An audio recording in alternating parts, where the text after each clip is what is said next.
Hi అండి, welcome back to my channel. నేను మీ రాణి చక్రవర్తి.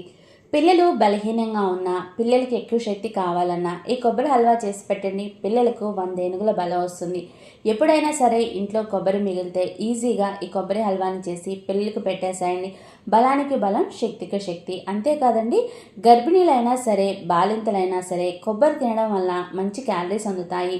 ప్రకృతి ప్రసాదించిన ఈ పచ్చి కొబ్బరితో మనం హల్వా ఎలా తయారు చేసుకోవాలో చూద్దానండి. ముందుగా నేను ఇక్కడ 2 కొబ్బరి చిప్పలు తీసుకున్నాను. ఈ కొబ్బరి చిప్పలు కొంచెం లేతగా ఉన్నాయి. ఈ హల్వా కోసం లేత కొబ్బరి చిప్పలు అయితే రుచి చాలా బాగుంటుంది. అంతేకాదండి, హల్వా కూడా చాలా సాఫ్ట్గా నోట్లో వేసుకుంటే కరిగిపోతుంది.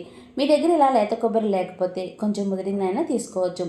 ఇప్పుడు ఈ చిప్పల్ని పగలగొట్టి చిన్న చిన్న ముక్కలుగా కట్ చేసుకోవాలి. ఇలా కట్ చేసుకున్న ముక్కల్ని ఈ వీడియోలో చూపించిన కప్పుతో కొలిచి తీసుకుంటే నాకు 2 కప్పుల ముక్కలు వచ్చాయి.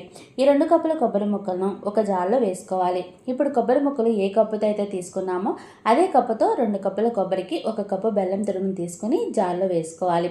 అలాగే కప్పు బెల్లానికి అరకప్పు నీళ్లు కూడా తీసుకుని జార్లో పోసుకోండి. ఇప్పుడు జార్కి మూతపట్టి సాఫ్ట్గా గ్రైండ్ చేసుకోండి. ఇదిగో ఈ వీడియోలో చూపించిన విధంగా ఉండాలి. తర్వాత స్టవ్ టర్న్ ఆన్ చేసుకుని ప్యాన్ పెట్టి ప్యాన్ వేడెక్కిన తర్వాత 1 టేబుల్ స్పూన్ నెయ్యిని వేసుకోవాలి. ఇప్పుడు ఇందులో అరకప్పు జీడిపప్పు పలుకులు, కిస్మిస్ పలుకులు వేసుకొని లో టు మీడియం ఫ్లేమ్లో దోరగా వేయించుకోవాలి. ఇవి దోరగా వేయించిన తర్వాత ఒక కప్పులోకి తీసుకుని పక్కన పెట్టుకోవాలి. ఇప్పుడు అదే ప్యాన్లో మనం గ్రైండ్ చేసుకున్న కొబ్బరి స్మూతీని వేసుకొని కంటిన్యూస్గా తిప్పుతూ లో టు మీడియం ఫ్లేమ్లో ఉడికించుకోవాలి. హై ఫ్లేమ్లో అసలు పెట్టొద్దండి, ఎందుకంటే ఉడికేటప్పుడు పైకి స్ప్రెడ్ అయ్యి మీద పడుతుంది. ఓపిక్గా లో టు మీడియం ఫ్లేమ్లో పెట్టి ఉడికించండి. ఇప్పుడు కొంచెం దగ్గర పడిన తర్వాత 1 కప్పు పచ్చిపాలు పోసి మరలా కంటిన్యూస్గా తిప్పుతూ ఉడికించుకోవాలి. ఇప్పుడు ఈ హల్వా దగ్గర పడిన తర్వాత 1 టేబుల్ స్పూన్ నెయ్యిని వేసుకోవాలి.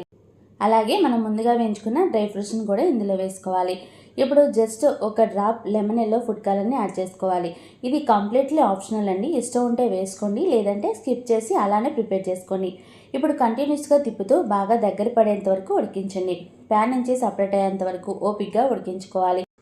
ఎందుకంటే ఇది కొంచెం లాంగ్ ప్రాసెస్ అండి. దాదాపు హల్వా ప్రిపేర్ అవ్వడానికి 30 నిమిషాలు టైం తీసుకుంటుంది. ఇందులో ఫ్లేవర్ కోసం ఎలాచీ పౌడర్ని కూడా యాడ్ చేసుకోవచ్చు. నేనైతే యాడ్ చేసుకోవడం లేదండి, ఎందుకంటే మా పిల్లలకి ఎలాచీ టేస్ట్ అంతగా ఇష్టం ఉండదు. ఫైనల్గా హల్వా ప్యాన్ నుంచి సపరేట్ అయిన తర్వాత స్టవ్ టర్న్ ఆఫ్ చేసుకుని హల్వాని ఒక ప్లేట్లో సర్వ్ చేసుకోండి. దీనిపైన వేయించిన జీడిపప్పు, కిస్మిస్ పలుకులు, బాదం పలుకులు వేసి గార్నిష్ చేసుకుని బాగా చల్లారిన తర్వాత పిల్లలకి పెట్టండి. ఇలా చేసి పెడితే ఈ కొబ్బరి హల్వాను పిల్లలు చాలా ఇష్టంగా తింటారు. ఎంతో ఆరోగ్యకరమైన ఈ హల్వాని మీరు కూడా తయారు చేసి ఎలా వచ్చిందో నాకు ఫీడ్బ్యాక్ ఇవ్వండి. అంతేకాదండి, ఈ వీడియో మీకు నచ్చితే నా వీడియోకి ఒక లైక్ కొట్టండి. Thanks for watching.